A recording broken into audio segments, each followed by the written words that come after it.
अमवा लगैहा बाबा बाग बगैचा यार निमिया लगैहा दुआर रे लालनवा यार निमिया लगैहा दुआर रे लालनवा पिपरा लगैहा बाबा पोखरा के भिटवा यार पिपरा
धन्यवाद दोस्तों। गीत कैसे लगा कमेंट बताना, भरपूर सपोर्ट करना, प्यार आशीर्वाद दुलार भर भर के देना दोस्तों हमारे इस गीत पर, और ज़्यादा से ज़्यादा शेयर करना।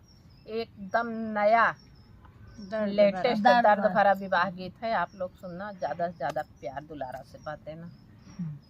चलो यहीं से उठाया, धूप आएगी बस।